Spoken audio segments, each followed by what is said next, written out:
السلام عليكم ورحمة الله وبركاته. الحمد لله رب العالمين، والصلاة والسلام على رسوله الأمين وعلى آله وصحبه وسلم. nyuma yo gushimira Allah subhanahu wa ta'ala na nyuma yo gusabira amahoro n'imigisha intumwa Imana Muhammad yuko byamusakaraho nabiwe, dusaba Uwiteka Allah subhanahu wa ta'ala yuko yazadushira muri babandi bakurikiye inzira y'intumwa Imana Muhammad sallallahu alayhi وسلم. يقول تبارك وتعالى الله أتبقرتي muri سورة الجمعة آية 9 أكتبقرتي يا أيها الذين آمنوا إذا نودي للصلاة من يوم الجمعة فاسعوا إلى ذكر الله وذروا البيع ذلكم خير لكم إن كنتم تعلمون. الله سبحانه وتعالى أتبقر muri سورة الجمعة يا أيها الذين آمنوا يمن بيمي ويتك الله سبحانه وتعالى إذا نودي للصلاة من يوم الجمعة نمر مكمون بيشجي ومهمقرو ويسينجيشو يجمع أتفسعوا إلى ذكر الله مزيهو ترقو سينجزو ويتك الله سبحانه وتعالى وذروا البيع مركب جو مريمو مركب جو مريقو تشوزب جوسي ذلكم خير لكم إن كنتم تعلمون. ati ibyo ni byo byiza kuri mwebwe iyo muza kuba mubizi. Bavandimwe rero, umunsi w'ijuma ni umunsi ukomeye cyane, ni umunsi umuyisilamu yakagombye kwitegura cyane kugira ngo abashe kubona ithawabu z'iyi sala. Rero mino aya dusomye hejuru ndagira ngo tuvanemo ibintu bitatu cyangwa se ibyo ino aya itwigisha. rero ikintu cya mbere nuko tad'u hadhihi al-aya al-mu'minin, nuko ino aya ihamagarira abemera Imana Allah subhanahu wa ta'ala ila huduri al-khutbati al-jum'a, kwitabira khutba yo ku munsi w'ijuma wa ada'u as-salah, no gukora isengesho kuri uwo munsi. Ni byiza rero nimba umwemera Imana Allah subhanahu wa ta'ala yumvishije umuhamagaro w'isala y'ijuma yuko areka ibyo arimo byose kugira ngo yitabire iyo sengesho. Icya kabiri dukura mino aya nuko adamu al-inshighal bi ayi shay'in anha waqti adhaniha, nuko umuntu agomba kureka ikintu icyo ari cyo cyose cyatuma kimugira bize kugira ngo atabasha gukora iriya sala y'ijuma, kubera ko isala y'ijuma ni wajibun, ni itegeko.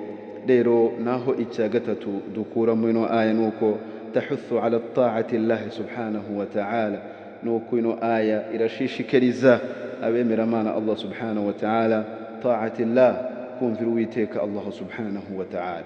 rero iyo Allah subhanahu wa ta'ala aduhamagaye nk'abemera Imana, icyo dukora ni gukora itegeko cyangwa se ni ukumvira icyatumye Allah subhanahu wa ta'ala agira gute aduhamagara. rero ndagira ngo turebere hamwe ibintu bigera muri bitanu bidufasha kugira ngo tunoze dukore neza ya sala yacu yo ku munsi w'ijuma. tugiye kurebera hamwe min al-a'mali yawm al-jum'a, bimwe mu bikorwa umuyisilamu yakagombye kwitaho khasatan ku munsi w'ijuma. ikintu cya mbere turasangamo ikintu bita al-ightisal, kwiyuhagira, koga ku munsi wa gatanu. ubundi koga cyangwa se kwiyuhagira ku munsi wa gatanu ni sunna muakkada wa ba'd al-ulama, bamwe mu bamenyi bakabona yuko ni itegeko. وقال صلى الله عليه وسلم نميمنا محمد صلى الله عليه وسلم إلى تبقيرتي إذا جاء أحدكم الجمعة umwe muri mwe nabagiye kwitabira cyangwa se agiye gukora isengesho ryo ku munsi wa gatanu falyaghtasil, ajye yiyuhagira. icya kabiri ni iktharu min ad-du'a, nugusaba cyane Uwiteka Allah subhanahu wa ta'ala kuri uyu munsi wa gatanu. mwibuke yuko dusangamo ikintu gikomeye, ikintu gihambaye cyane, aricyo sa'atul ijaba, ni isaha iboneka ku munsi wa gatanu, aho intumwa y'Imana Muhammad sallallahu alayhi wa sallam atubwira ati idha wafaqaha al-'abd al-muslim, iyo iyi saha ihuye n'umwemera Imana Allah subhanahu wa ta'ala wada'a Allah, arimo arasaba Uwiteka Allah subhanahu wa ta'ala, a'tahu Allah ma yuridu, Allah subhanahu wa ta'ala aramusubiza nta kabuza amusubiza bimwe yamusabye. Waqala ba'du salaf salih, n'abatubanjirije beza bakatubwira ati wallahi law ya'lamu an-nas, iyo abantu baza kuba bazi ma fi as-sa'ati al-jum'a, ibyiza biri muri iyo saha iboneka ku munsi wa gatanu, ma tarakuha lahzan, nta n'umunsi n'umwe bari kuzajya bareka iyo saha cyangwa se ngo iyo saha ibacike. Bityo bavandimwe rero, kuri uyu munsi mwiza, umunsi Allah subhanahu wa ta'ala yadutaranyije nk'uyu nguyu, ni ukwibuka tugasaba cyane Uwiteka Allah subhanahu wa ta'ala. Bavandimwe rero, cya gatatu umuntu akora ku munsi wa gatanu ni qira'at suratul kahf, ni ugusoma suratu al-kahfi, aya 10 zo muri suratu al-kahfi. Icya kane dusanga muri min al-a'mali yawm al-jum'a, mu byo umuyisilamu agomba gukora ku munsi wa gatanu ni salatu ala nabi sallallahu alaihi wasallama, ni ugusabira cyane n'Imana Muhammad sallallahu alaihi wasallama, nk'uko tubisanga muri hadithi aho atubwira ati uzansabira inshuro imwe ngewe nzamusabira inshuro 10. Rero ibyo byiza ntago umwemeramana Allah subhanahu wa ta'ala byakagombye kumucika. Icya gatanu dusangamo icyo bita atajammul, ni kwa kundi umuyisilamu umunsi wa gatanu ugera akiyuhagira, akambara neza imyenda ye, mashallah, umuyisilamu agasa neza kugira ngo ajye gukora icyo bita hudur al-jum'a, ajye gusari salat al-jum'a asa neza, ameze neza, mashallah.